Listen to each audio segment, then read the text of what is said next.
ಈ ಹಿಂದಿನ 3ನೇ ಭಾಗದ ವಿಡಿಯೋದೊಳಗ ಜನಪದ ದೇವತೆಯಾದ ಯಲ್ಲಮ್ಮ ಹ್ಯಾಂಗ ಸಂಸ್ಕೃತಕರಣ ಹೊಂದಿದ್ಲು, ಸಂಸ್ಕೃತಕರಣಕ್ಕ ನಲಿಗೆ ಹೋದ್ಲು ಅನ್ನೋದರ ಕುರಿತಾಗಿ ನೋಡಿದ್ವಿ. ಈ ಮುಂದಿನ ವಿಡಿಯೋದೊಳಗ 4ನೇ ಭಾಗದ ವಿಡಿಯೋದೊಳಗ ಸಂಸ್ಕೃತಕರಣ ಅಂದ್ರೇನು ಅದ್ರ ಮುಂದಿನ ಭಾಗವನ್ನ ನೋಡೋಣ. ಸಂಸ್ಕೃತಕರಣ ಅಂದ್ರ ಸಂಸ್ಕೃತ ಗ್ರಂಥಗಳ ಒಳಗ ಧರ್ಮಶಾಸ್ತ್ರಗಳ ಒಳಗ ಹೇಳಿದ ರೀತಿಯೊಳಗ ತಮ್ಮ ಆಚಾರ ವಿಚಾರ ಆಚರಣೆಗಳನ್ನ ತಂದುಕೊಳ್ಳೋದು. ಹಿಂದೂಗಳ ಒಳಗ ಬ್ರಾಹ್ಮಣರಿಗೆ ಮಾತ್ರ ಸಂಸ್ಕೃತ ಕಲೀಲಿಕ್ಕೆ ಅವಕಾಶ ಇತ್ತು. ಅದರ ಆಧಾರದ ಮೇಲೆ ತಮ್ಮ ಆಚಾರ ವಿಚಾರಗಳನ್ನ ಕ್ರಮವಹಿಸಿ ಪಾಲಿಸ್ತಿದ್ರು. ಹಿಂಗ ಪಾಲಿಸದೇ ಇರುವಂತ ಬ್ರಾಹ್ಮಣರು ನಿಂದನೆಗೆ ಗುರಿಯಾಗಿ ಅಧರ್ಮಿಗಳಾಗ್ತಾರೋ ಅನ್ನುವಂತ ನಿಯಮ ಇತ್ತು. ಇದನ್ನ ತಪ್ಪದೇ ಪಾಲಿಸಿದ್ದ ಅವರು ಹಿಂದೂಗಳ ಒಳಗ ಅಗ್ರಮಾನ್ಯರು, ಗೌರವಾನ್ವಿತರು. ಇಂತಹ ಸ್ಥಾನಮಾನವನ್ನ ತಾವೂ ಹೊಂದಬೇಕು ಅನ್ನುವಂತ ಆಕಾಂಕ್ಷೆಯುಳ್ಳ ಜಾತಿಯೊಂದು ಪ್ರಯತ್ನ ಮಾಡಿದಾಗ ಅದು ತನ್ನೊಳಗೆ ಈ ಸಂಸ್ಕೃತ ಗ್ರಂಥಸ್ಥ ವಿಚಾರಗಳನ್ನ ಅಳವಡಿಸಿಕೊಳ್ತದ ಮತ್ತ ಇವುಗಳಿಗೆ ಜಾಗ ಮಾಡಿಕೊಳ್ಳಿಕ್ಕೆ ತನ್ನೊಳಗಿರುವಂತ ಸಂಪ್ರದಾಯಗಳನ್ನ ಕೈ ಬಿಡ್ತಾ ಹೋಗ್ತದ. ಅನೇಕ ಸಂದರ್ಭಗಳ ಒಳಗ ಹಿಂಗ ನೇರವಾಗಿ ಸಂಸ್ಕೃತ ಶಾಸ್ತ್ರಗಳ ಒಳಗಿರುವಂತ ವಿಚಾರಗಳನ್ನ ತಿಳಿಯೋದು ಎಲ್ಲಾ ಜಾತಿಯವರಿಗೂ ಸಾಧ್ಯ ಇರೋದಿಲ್ಲ. ಯಾಕಂದ್ರ ಧಾರ್ಮಿಕ ನಿಬಂಧನೆಯ ಪ್ರಕಾರ ಎಲ್ಲರಿಗೂ ಸಂಸ್ಕೃತ ಕಲಿಯೋ ಅವಕಾಶ ಇರ್ಲಿಲ್ಲ. ಹುಟ್ಟಿನಿಂದನ ಅವರು ಬ್ರಾಹ್ಮಣರಾಗಿರ್ಬೇಕು. ಸಂಸ್ಕೃತ ಭಾಷೆಯನ್ನ ಕಲೀಲಿಕ್ಕೆ ಅವಕಾಶ ಇಲ್ಲದ್ರಿಂದ ಅವುಗಳನ್ನ ಅವರು ನೇರವಾಗಿ ಓದಿ ಅವುಗಳ ಒಳಗಿರುವಂತಹ ವಿಚಾರಗಳನ್ನ ತಿಳಿಲಿಕ್ಕೆ ಸಾಧ್ಯ ಇರ್ಲಿಲ್ಲ. ಅವಾಗ ಈ ಗ್ರಂಥಗಳ ಒಳಗ ಬರೆದಿರೋದನ್ನ ತಿಳಿಸಿ ಹೇಳಲಿಕ್ಕೆ ಬ್ರಾಹ್ಮಣರನ್ನ ಕೇಳಬೇಕು. ಅವರು ಇದನ್ನ ಹೇಳಲಿಕ್ಕೆ ಒಪ್ಪದೇ ಇದ್ದಾಗ ಅಥವಾ ಸೂಕ್ತವಾಗಿ ಹೇಳದೇ ಇದ್ದಾಗ ಬ್ರಾಹ್ಮಣರನ್ನೇ ನೋಡಿ ಅವರ ಆಚಾರ ವಿಚಾರಗಳನ್ನ ನಕಲು ಮಾಡಿ ತಮ್ಮ ಅಂತಸ್ತನ್ನ ಹೆಚ್ಚಿಸಿಕೊಳ್ಳಿಕ್ಕೆ ಜಾತಿಗಳು ಪ್ರಯತ್ನ ಪಟ್ಟರು. ಬ್ರಾಹ್ಮಣರ ಆಚಾರ ವಿಚಾರಗಳನ್ನ ಹಿಂಗ ನೋಡಿ ಅನುಕರಣೆ ಮಾಡೋದು ಕೆಲವು ಜಾತಿಗಳಿಗೆ ಸಾಧ್ಯ ಇರ್ಲಿಲ್ಲ. ಯಾಕಂದ್ರ ಮಡಿ ಮೈಲಿಗೆಯ ನಿಯಮದಿಂದಾಗಿ ಇವರು ಬ್ರಾಹ್ಮಣರ ಹತ್ತಿರಕ್ಕೆ ಬರ್ಲಿಕ್ಕೂ ಕೂಡ ಅವಕಾಶ ಇರ್ಲಿಲ್ಲ. ಅವಾಗ ಬ್ರಾಹ್ಮಣರ ಸಮೀಪದ ಗುಂಪುಗಳು ಅನುಕರಣೆ ಮಾಡಿ ಕಲ್ತಿದ್ದನ್ನ ಇವರು ಅನುಕರಣೆ ಮಾಡಿದ್ರು. ಹಿಂಗ ಬ್ರಾಹ್ಮಣರಿಂದ ಅವರ ಕೆಳಗಿನ ಜಾತಿಗಳು, ಇವರಿಂದ ಉಳಿದ ಜಾತಿಗಳು ತಮಗ ತಿಳಿದದ್ದನ್ನ ಸಾಧ್ಯವಾದ ರೀತಿಯೊಳಗ ಅನೇಕ ಕಡೆ ಕುರುಡಾಗಿ ಅನುಕರಣೆ ಮಾಡಿದ್ರು. ಅಲ್ಲದೆ ಬ್ರಾಹ್ಮಣರು ಆಚರಿಸಿದ ಎಲ್ಲಾ ಆಚಾರ ವಿಚಾರಗಳು ಅವರಿಗೆ ವೇದ್ಯ ಆಗದೇ ಇರಲೂಬಹುದು. ಉದಾಹರಣೆಗೆ ಮಾಂಸಾಹಾರಿಯಾದ ಒಂದು ಗುಂಪು ಇದನ್ನು ಬಿಡದೆ ಉಳಿದ ವಿಚಾರಗಳ ಒಳಗ ಬ್ರಾಹ್ಮಣರ ಆಚರಣೆಗಳನ್ನ ಅಳವಡಿಸಿಕೊಳ್ಳಬಹುದು. ಹಿಂಗ ತಮಗೆ ಲಭ್ಯವಿದ್ದದ್ದನ್ನ ಅನುಕೂಲವಾದದ್ದನ್ನ ಅನುಸರಿಸಿದ್ರಿಂದ ಅವರೊಳಗ ಆದ ಸಂಸ್ಕೃತಕರಣ ಒಂದ ಮಟ್ಟದ್ದಾಗಿರದ ಇವು ವಿವಿಧ ಮಟ್ಟದ ಸಂಸ್ಕೃತಕರಣ ಹೊಂದಿದ ಗುಂಪುಗಳಾದವು. ತಮ್ಮ ಸಂಸ್ಕೃತಕರಣದ ಪರಿಕಲ್ಪನೆಯನ್ನ ವಿವರಿಸಲಿಕ್ಕೆ ಶ್ರೀನಿವಾಸರು ಉದಾಹರಣೆಯಾಗಿ ತೆಗೆದುಕೊಂಡ ಕೊಡವರು ಮೂಲತಃ ಸ್ಥಳೀಯ ಸಂಪ್ರದಾಯವೊಂದಕ್ಕೆ ಸೇರಿದವರು. ಸ್ಥಳೀಯ ಅಂದ್ರ ಅವರೊಳಗಿರುವಂತ ವಿಚಾರಗಳು ಆಚಾರಗಳು ಕೇವಲ ಅವರ ಬುಡಕಟ್ಟಿಗೆ ಸೇರಿದವು, ಸಂಬಂಧಿಸಿದವು ಮತ್ತು ಅನ್ವಯಿಸುವಂತವು. ಈ ಮಟ್ಟದ ಸಂಸ್ಕೃತಿಗೆ ಸೇರಿದ ದೈವಗಳು ಅಂದ್ರ ಮಾತೃ ದೇವತೆ, ಅನ್ನ, ಸಂರಕ್ಷಣೆ, ಒಳಿತು, ಕೆಡುಕು ಹಿಂಗ ಎಲ್ಲಾನು ಆಕೆಗೆ ಅಧೀನ.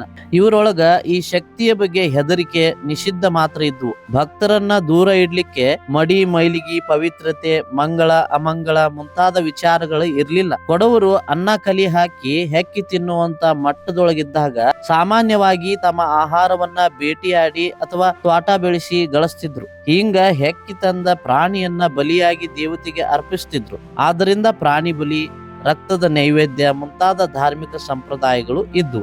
ಇವರೊಳಗ ಪೂಜಾರಿಗಳು ಅನ್ನುವಂತ ಪ್ರತ್ಯೇಕ ವರ್ಗ ಇರ್ಲಿಲ್ಲ. ಮದ್ಯ ಸೇವನೆ, ಮಾಂಸಾಹಾರ, ನೃತ್ಯ ಇವು ಪೂಜೆ ಒಳಗ ಮುಖ್ಯ ಅಂಗಗಳಾಗಿದ್ವು. ಈ ಮಟ್ಟದ ಧಾರ್ಮಿಕ ಸಂಪ್ರದಾಯದೊಳಗ ದೈವ ತನ್ನ ಆದೇಶಗಳನ್ನ ಭಕ್ತರಿಗೆ ತಿಳಿಸ್ಲಿಕ್ಕೆ ಯಾರಾದರೂ ಒಬ್ರು ಮೈ ಮೇಲೆ ಬರ್ತಿತ್ತು. ಹಿಂಗ ಮೈ ಮೇಲೆ ಬಂದಾಗ ಕೂಗಾಡೋದು, ಕುಣಿದಾಡೋದು, ಚೀರಾಡೋದು, ಆಹುತಿಗಾಗಿ ಚೀರೋದು ಸಾಮಾನ್ಯ ಆಗಿತ್ತು.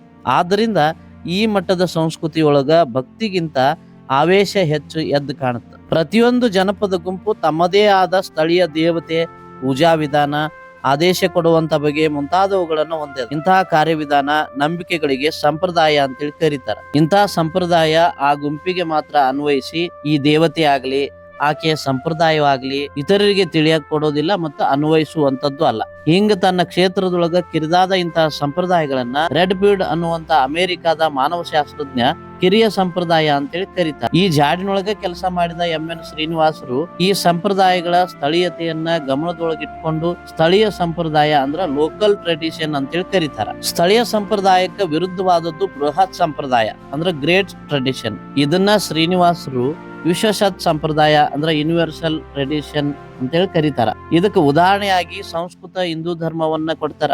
ಈ ಶಿಷ್ಟ ಸಂಪ್ರದಾಯಕ್ಕೆ ಸೇರಿದ ಹಿಂದೂಗಳು ತಮ್ಮ ಧಾರ್ಮಿಕ ಆಚರಣೆಗಳು, ನಂಬಿಕೆಗಳು, ಆಚಾರ ವಿಚಾರಗಳು, ಧರ್ಮಶಾಸ್ತ್ರಗಳು ಅಂದ್ರ ವೇದ ಪುರಾಣ ಹೇಳೋ ಹಂಗ ಇರ್ತಾವ. ಆದ್ದರಿಂದ ಈ ಸಂಪ್ರದಾಯಕ್ಕೆ ಸೇರಿದ ಎಲ್ಲರೊಳಗೂ ಒಂದು ಬಗೆ ಏಕತೆ ಇರ್ತದ. ಇಲ್ಲಿ ಬ್ರಹ್ಮ, ವಿಷ್ಣು ಮತ್ತು ಮಹೇಶ್ವರ ಈ ಮೂರು ಗಂಡು ದೇವರು ಅಷ್ಟೇ ದೇವರು. ಸ್ತ್ರೀ ದೇವತೆಗಳಿಗೆ ಪ್ರಾಣಿ ಅಥವಾ ಅರೆಮಾನವ ರೂಪಿ ದೈವಗಳಿಗೆ ಸ್ಥಾನ ಇರಲಿಲ್ಲ. ಮಡಿ, ಮೈಲಿಗೆ, ಪವಿತ್ರತೆ, ಅಪವಿತ್ರತೆಗಳಿಗೆ ಹೆಚ್ಚಿನ ಆದ್ಯತೆ ಇರುತ್ತೆ. ಇಲ್ಲಿ ಪ್ರಾಣಿ ಬಲಿ, ಮದ್ಯ ಮುಂತಾದ ನೈವೇದ್ಯಗಳಿಗೆ ಅವಕಾಶ ಇರಲಿಲ್ಲ. ಸ್ತ್ರೀಯರಿಗೆ ವಿಧಿ ಕಾರ್ಯಗಳ ಒಳಗ ಸ್ಥಾನ ಇಲ್ಲ. ಪೂಜಾ ವಿಧಿಗಳನ್ನ ಮಾಡ್ಲಿಕ್ಕೆ ಪ್ರತ್ಯೇಕ ಪುರೋಹಿತ ವರ್ಗ ಇರ್ತದ. ಪೂಜೆ ಒಳಗ ಭಕ್ತಿ, ಧ್ಯಾನ ಮುಖ್ಯ. ಹಿಂದೂ ಜಾತಿಗಳ ಒಳಗ ಯಾವುದೇ ಗುಂಪನ್ನ ಅದರ ಸಾಮಾಜಿಕ, ಧಾರ್ಮಿಕ ದೃಷ್ಟಿಯಿಂದ ಅಂದ್ರ ಅವರ ಕುಟುಂಬ, ಕಳ್ಳುಬಳ್ಳಿ, ಸಮುದಾಯ, ವಿವಾಹ, ಕೊಡುಕೊಳ್ಳುವ ವಿಧಾನ, ಸಹಕಾರ, ಸಹಜೀವನ ಮುಂತಾದವುಗಳನ್ನ ಅಭ್ಯಾಸ ಮಾಡಿದಾಗ ಇವುಗಳು ಸಂಸ್ಕೃತಕರಣ ಹೊಂದಿದ್ರಿಂದ ಏಕತೆ ಪಡೆಯೋ ದಾರಿಯೊಳಗ ಕೆಲವು ಗುಂಪಾಗಿ ಸ್ಥಳೀಯತೆ ಬಿಟ್ಟು ಪ್ರಾದೇಶಿಕತೆ ಅಥವಾ ವಲಯಗಳಾಗಿ ಪರಿಣಮಿಸಿರುವುದು ಕಾಣುತ್ತದೆ. ಹಿಂಗ ಸಂಸ್ಕೃತಕರಣ ಹೊಂದಿ ತಮ್ಮ ಸುತ್ತಮುತ್ತಲಿನ ಇತರೆ ಗುಂಪುಗಳ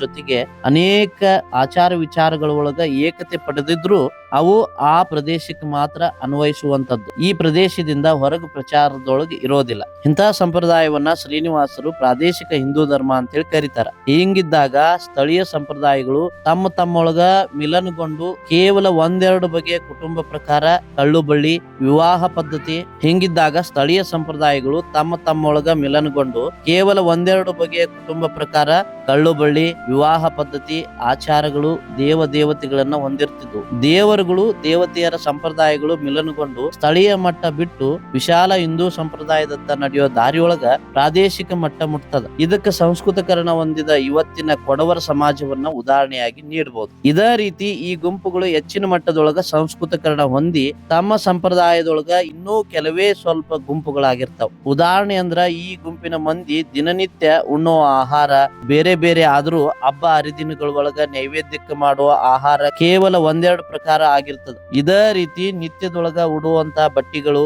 ಅಂದ್ರ ಅರಬಿಗಳು, ಪ್ರದೇಶ, ಸನ್ನಿವೇಶ, ಹವಾಮಾನ ಮುಂತಾದವಕ್ಕ ತಕ್ಕಂಗ ಅನೇಕ ಇದ್ರು ವಿಧಿ ಕಾರ್ಯಗಳ ಸಂದರ್ಭದೊಳಗ ಪೂಜಾ, ವಿವಾಹ ಮುಂತಾದವುಗಳನ್ನ ಆಚರಿಸುವಾಗ ಧರಿಸುವಂತ ಉಡುಪುಗಳು ಒಂದ ಬಗೆಯ ಮತ್ತು ಕೇಸರಿ, ಕಾವಿ, ಹಸಿರು ಹಿಂಗ ಕೆಲವೇ ಬಣ್ಣವು ಆಗಿರ್ತಿದ್ವು. ಇದನ್ನ ಕತ್ತರಿಸಬಾರದು ಮತ್ತು ಹೊಲಿಯಲೂಬಾರದು. ಆದ್ರಿಂದ ಹಿಂದೂ ಸಂಪ್ರದಾಯಕ್ಕೆ ಸೇರಿದ ಎಲ್ಲಾ ಗುಂಪುಗಳು ಈ ಸಂದರ್ಭದಾಗ ಇದೇ ಬಗೆಯ ಉಡುಪು ಧರಿಸ್ತಾರ. ಇದೇ ಪ್ರಕಾರ ಜೀವನ ತತ್ವ, ಉದ್ದೇಶಗಳು ಒಂದೇ ಆಗಿರ್ತಾವ. ಅಂದ್ರ ಸಂಸ್ಕೃತ ಸಂಪ್ರದಾಯದೊಳಗ ಎಲ್ಲರ ಜೀವನ ತತ್ವ, ಗುರಿ ಒಂದ, ಅದ ಮೋಕ್ಷ ಸಾಧನೆ. ಹಿಂಗ ಜನಪದ ಸಂಪ್ರದಾಯ ಸಂಸ್ಕೃತಕರಣ ಹೊಂದದಂಗ ವಿಶ್ವಸತ್ ಹಿಂದೂ ಧರ್ಮ ಮತ್ತ ಸಂಪ್ರದಾಯದೊಡನೆ ವಿಲೀನವಾಗಿ ಒಂದ ಸಂಪ್ರದಾಯವಾಗಿ ಕಾಣುತ್ತದೆ. ಈ ವಿಶ್ಲೇಷಣೆಯನ್ನ ಉಪಯೋಗ ಮಾಡಿಕೊಂಡು ಸ್ಥಳೀಯ ಸಂಪ್ರದಾಯದ ದೇವತೆಯಾಗಿದ್ದ ಯಕ್ಕಮ್ಮ ಹುಲಿಗೆಮ್ಮ ಆಗಿ, ಯಲ್ಲಮ್ಮ ಆಗಿ, ಮಾತಂಗಿ ಆಗಿ, ಪುತ್ರಿ ರೇಣುಕಾ ಆಗಿ, ಕೊನೆಗೆ ಜಮದಗ್ನಿ ಸತಿಯಾಗಿ ಹೆಂಗ ಸಂಸ್ಕೃತ ಸಂಪ್ರದಾಯವನ್ನ ಸೇರಿದ್ಲು ಅನ್ನೋದನ್ನ